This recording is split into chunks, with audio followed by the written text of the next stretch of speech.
Shalom, bom dia. Marcos 1, de 1 a 3 e Salmos 17.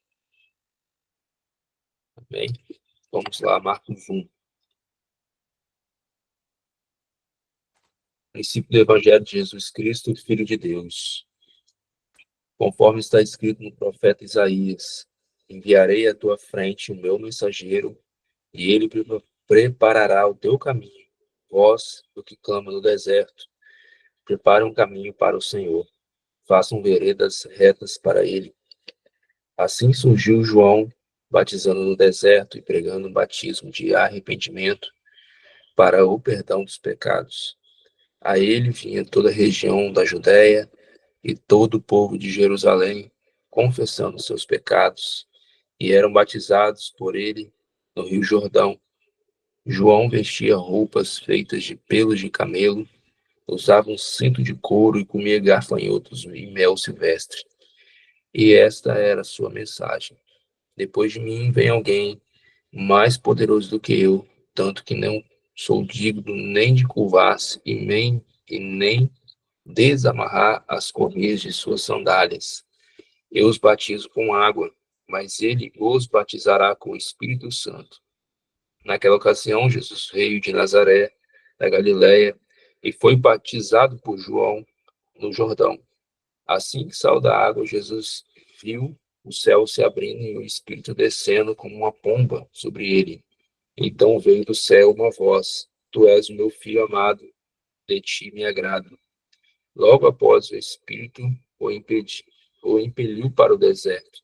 Ali esteve 40 dias, sendo tentado por Satanás, e estava com os animais selvagens, e os anjos o serviam.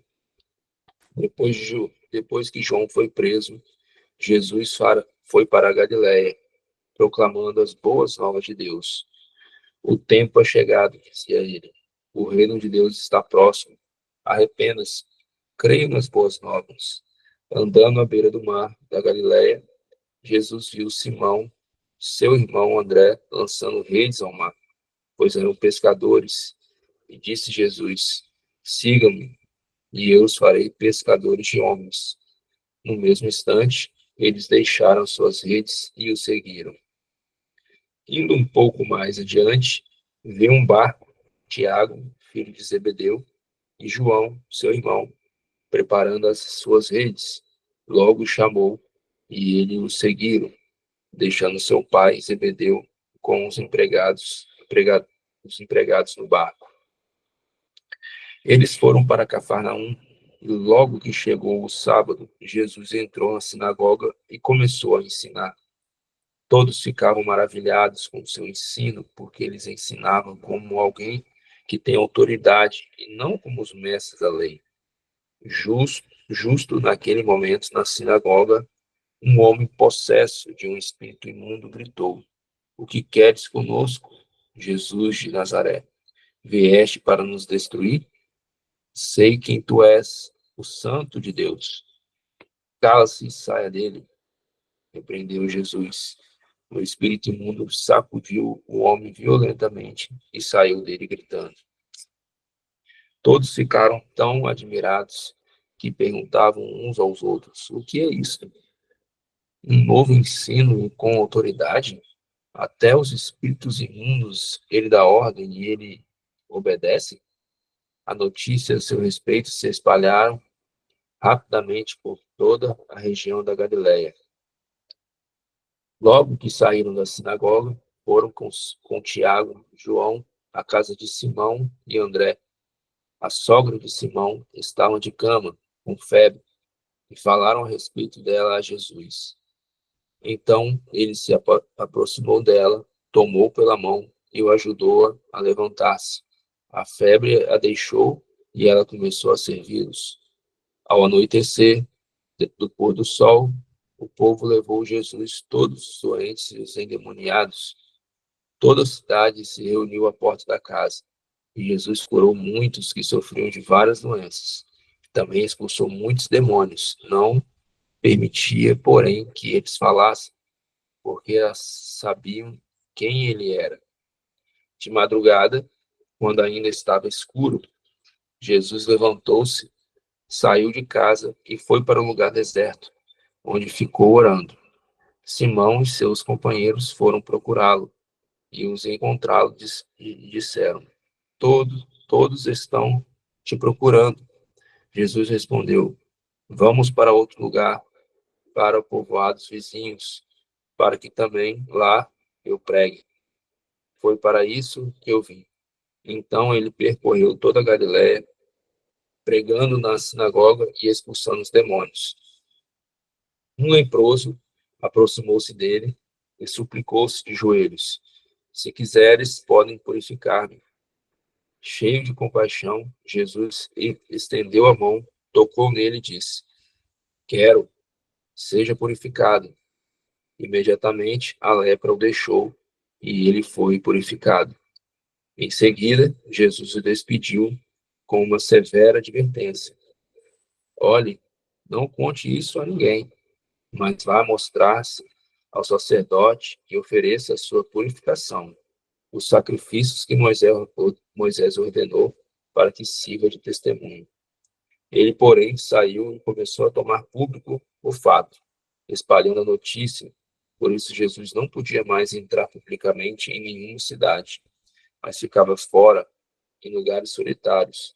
Todavia, assim mesmo, vinha a ele gente de todas as partes. 2. Poucos dias depois, tendo Jesus entrando novamente em Cafarnaum, o povo ouviu falar que ele estava em casa.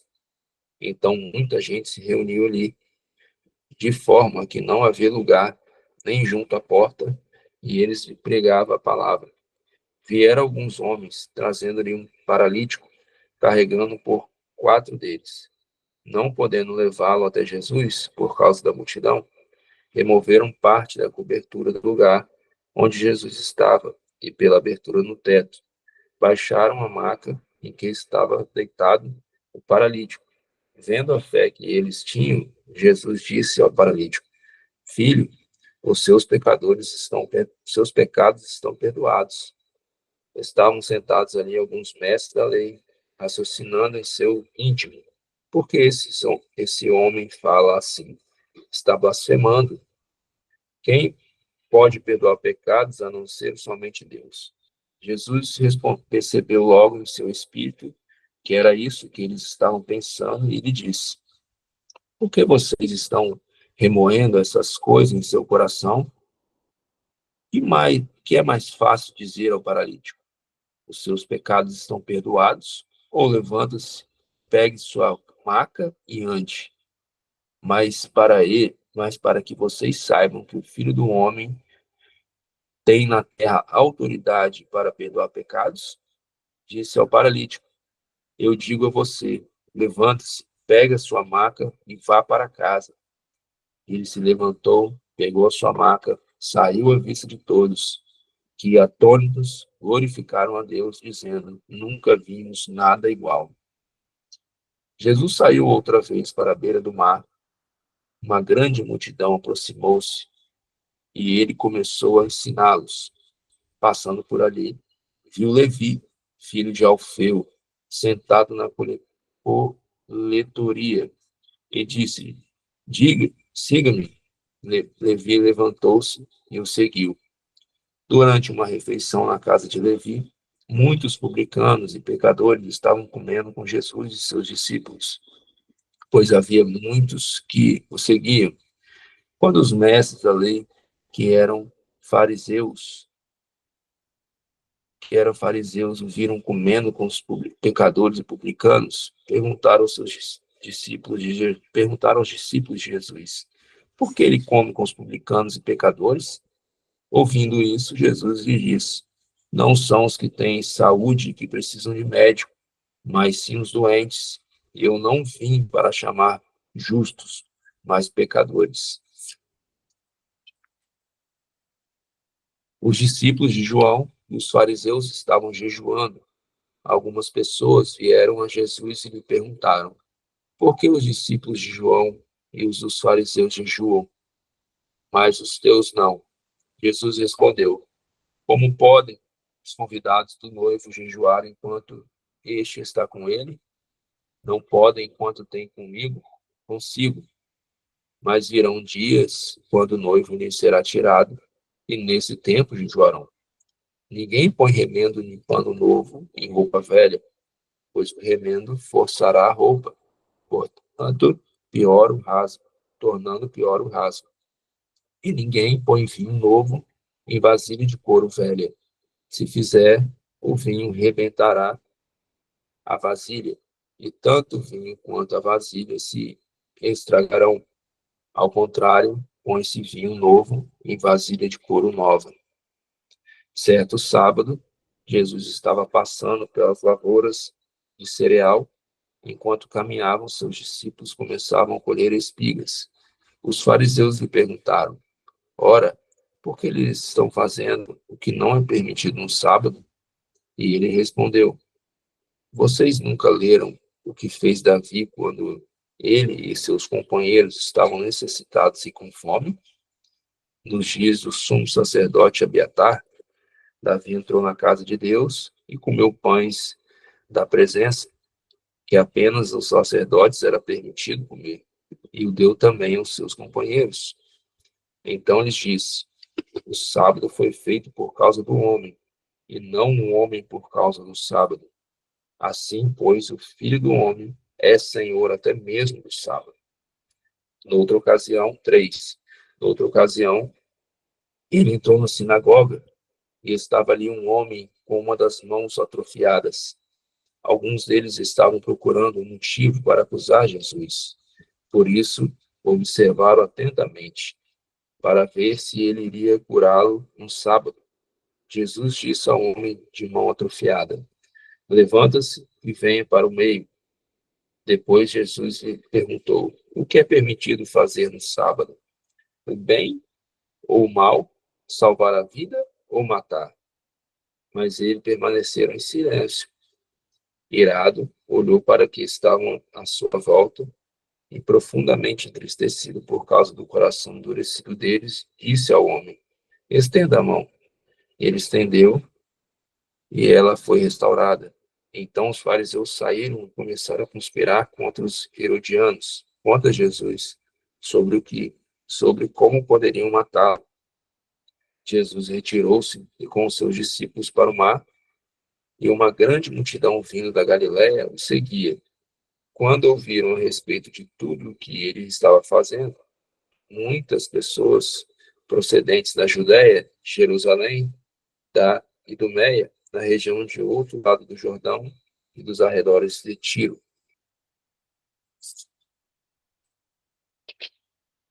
e tivessem autoridade de Tiro, e tivessem autoridade para expulsar demônios. Estes são os 12 que ele escolheu: Simão, a quem deu o nome de Pedro, Tiago, filho de Zebedeu, e João, seu irmão, aos quais deu o nome de Boanerges, que significa filho do trovão, André, Filipe, Bartolomeu, Mateus, Tomé, Tiago, filho de Alfeu, Tadeu, Simão, o Zelote, Judas Iscariotes, que o traiu. Então Jesus entrou numa casa e novamente reuniu-se ali uma multidão, de modo que ele e os seus discípulos não conseguiram nem comer. Quando seus familiares ouviram falar disso, saíram para trazê-lo à força, pois diziam: Ele está fora de si.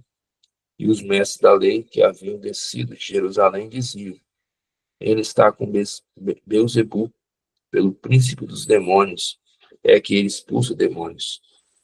Então Jesus o chamou e lhes falou por parábolas: Como pode Satanás expulsar Satanás? Se o reino estiver dividido contra si mesmo, não poderá subsistir. Se uma casa estiver dividida contra si mesma, também não poderá subsistir. E se Satanás se opuser a si mesmo e estiver dividido, não poderá subsistir. Chegou ao seu fim. De fato, ninguém pode entrar na casa de um homem forte e levar dali seus bens, se antes o amarre. Só então poderá roubar a casa dele. Eu asseguro que todos os pecados e blasfêmias dos homens lhe serão perdoados. Mas quem blasfemar contra o Espírito Santo nunca terá perdão, é culpado de pecado eterno. Jesus falou isso porque eles estavam dizendo, ele está com um espírito imundo. Ele está com um espírito imundo. Então chegaram a mãe e os irmãos de Jesus, ficando do lado de fora, mandaram alguém chamá-lo. Havia muita gente assentada ao seu redor. E lhe disseram, tua mãe, teus irmãos estão lá fora e te procuram. Quem é minha mãe e quem são os meus irmãos? Perguntou ele. Então olhou para os que estavam sentados ao seu redor e disse, aqui estão minha mãe e os meus irmãos. Quem faz a vontade de Deus, este é meu irmão, minha irmã e minha mãe. Amém. Olha Salmos 17.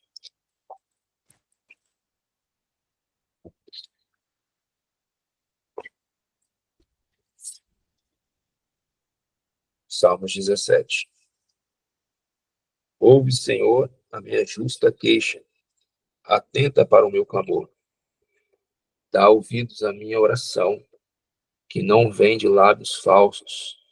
Venha de ti a sentença em meu favor. Vejam os meus olhos onde está a justiça. Provas o meu coração e de noite me examinas. Tu me sondas e nada encontras. Decidi que a minha boca não pecará. Como fazem os homens, pela palavra os teus lábios, eu evitei os caminhos do violento. Meus passos seguem firmes nas tuas veredas. Os meus pés não escorregam. Eu clamo a ti, ó Deus, pois tu me respondes. Inclina para mim os teus ouvidos e ouve a minha oração. Mostra a maravilha do teu amor, tu que com a tua mão direita salvas, o que em ti busca proteção contra aqueles que os ameaçam.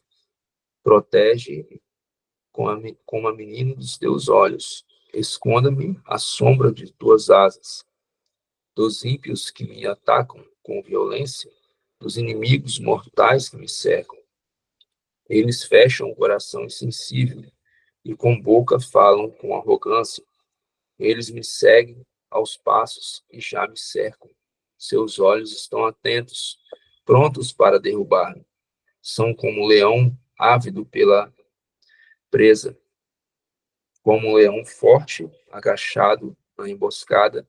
Levanta-te, Senhor, confronta-os, derruba-os, e com a tua espada livra dos ímpios. Com a tua mão, Senhor, livra-me de homens assim, de homens deste mundo, cuja recompensa está nesta vida. Enche-lhes o ventre de tudo que lhes reservaste. Sejam seus filhos saciados, e o que sobrar fique para os seus pequeninos. Quanto a mim, feita a justiça, verei a tua face. Quando despertar, ficarei satisfeito ao ver a tua semelhança. Amém. Amém, pastor Felipe, glória a Deus, que bênção. Gente, que tremendo esse salmo, né? Protege-me como a menina dos teus olhos. Fala aqui dos homens, né?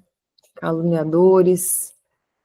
E a forma como Davi expressa isso diante do Senhor é muito linda, muito poderosa. E está bem relacionado também com o livro de Marcos, né? A gente vê no capítulo 1, João Batista ele prepara o caminho para Yeshua. A gente vê o batismo de Yeshua, a descida do Espírito Santo. Yeshua vai ser tentado no deserto, depois inicia o chamado dos discípulos, inicia o seu ministério de ensino e cura. E é onde ele proclama o reino dos céus. E o evangelho, que são as boas novas, é justamente o arrependimento. O arrependimento é a base do evangelho. A gente vê no capítulo 2 a autoridade, né? E as controvérsias ali, as discussões que os religiosos ali tinham em relação às ações de Yeshua, principalmente sobre o jejum, sobre o Shabat. E Yeshua vem de uma forma tão sábia ensinar o verdadeiro sentido do Shabat, como que o Senhor queria que celebrasse o Shabat. Os judeus, eles engessaram, eles pesaram o Shabat, eles colocaram muitas cercas em volta, né, do Shabat, tornando pesado, e Yeshua vem e explica, e ele ensina, ele sendo o Senhor do Shabat, ele diz como que o Pai quer que celebre o Shabat. Então, a gente vê vários ensinamentos de Yeshua, mas assim, ó, vários ensinamentos de Yeshua sobre o Shabat. No capítulo 3, a gente vai ver ele curando, né, no Shabat, e a crescente oposição dos fariseus, a crescente oposição dos religiosos. As multidões ali começam a seguir Yeshua, a receber a cura. Ele faz a escolha ali dos 12 apóstolos, e ele é acusado por estar possuído por Beelzebul. Olha só, o nível de oposição ministerial que ele chega, né? Logo no início ali, já no início do livro de Marcos, a gente já vê o nível de oposição ministerial. E ele vai, no final, ensinar sobre a verdadeira família dele, né? Quem era a verdadeira família? São aqueles que fazem a vontade do Pai, aqueles que estão ali reunidos em prol do reino.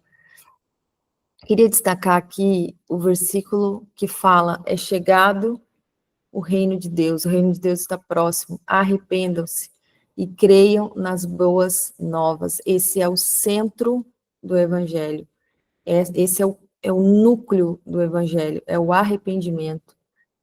E é algo tão extraordinário, mas muitas vezes tão imperceptível, porque para acessar o reino, a gente precisa fazer o techuvá, que é o retorno. Em hebraico, arrependimento é a palavra techuvá, que significa retornar a Deus, retornar aos caminhos do Senhor, retornar ao lugar onde nunca deveríamos sair. Então, há aqui um clamor urgente que ecoa através dos séculos, que chega às nossas vidas, uma urgência de entendermos essa expressão de Yeshua.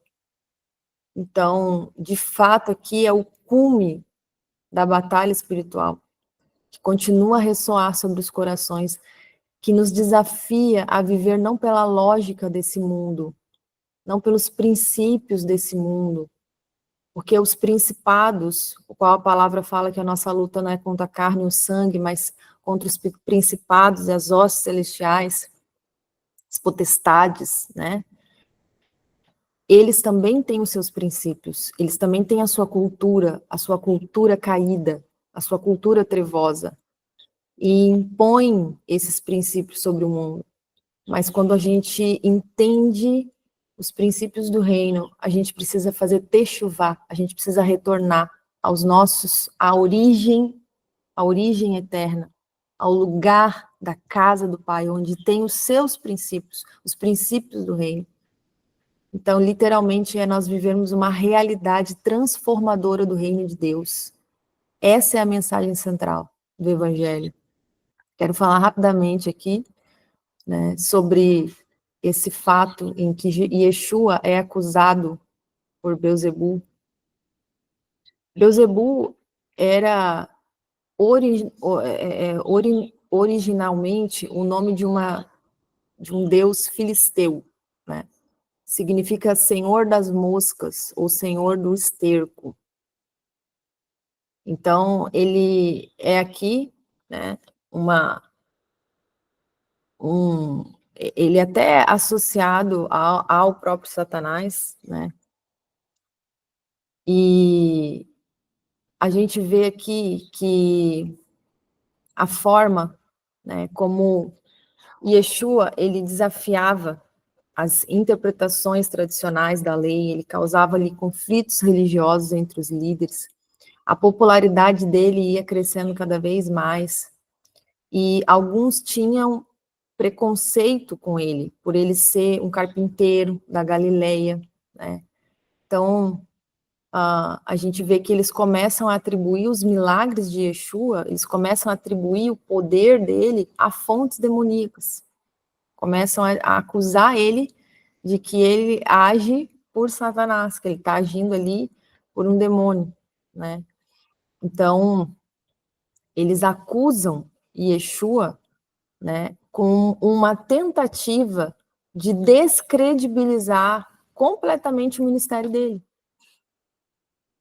E a resposta de Yeshua é uma resposta que ele usa a lógica. Ele fala, né, questionando como que Satanás poderia expulsar-se a si mesmo. E ele vai advertir aqui sobre o perigo de blasfemar contra o Espírito Santo. A acusação, queridos, ela revela mais sobre o coração dos acusadores do que sobre aquele que está sendo acusado. A gente vê aqui nesse texto que a acusação aqui está revelando mais sobre eles do que sobre Yeshua, mostrando que a resistência, né, a resistência que eles tinham ali, espiritual, a resistência que eles tinham ali diante de Yeshua, diante da obra do Eterno. Então, é muito importante a gente ter cuidado como a gente julga corretamente as manifestações espirituais. A gente precisa ter cuidado com o preconceito, porque há certas preconcepções que nós temos, ou a forma como nós julgamos, a forma como nós olhamos, podem cegar os nossos olhos da verdade. E apesar das acusações, os milagres de Yeshua, a vida dele, o testemunho dele, o ministério dele continuava a impactar vidas. Então ali ele com sabedoria trazia o ensino, e com a própria vida dele, ele ia ensinando, por mais que fosse acusado, e aquilo ali cada vez foi mais crescente, né? Foi mais crescente. As acusações, a rejeição, os embates que ele foi sofrendo ali, ministerialmente. Então, queridos, a gente vê que a acusação que Yeshua sofria ali, né, dizendo ali que ele estava operando por Beelzebul, a gente vê aqui que é um exemplo, né, é um forte exemplo dos desafios que ele enfrentou no ministério dele. Revela aqui para nós a oposição que ele encontrou, mas também revela a sabedoria, a autoridade, como ele responde, como ele se porta diante dessas acusações.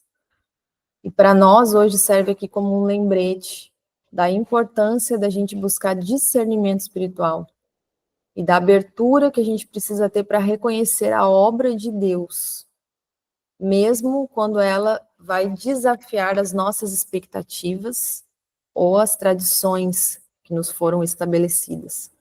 Muitas vezes aquilo que a gente recebeu, né, de tradição, de forma religiosa, muitas vezes aquilo impede a gente ver o sobrenatural de Deus, o agir de Deus.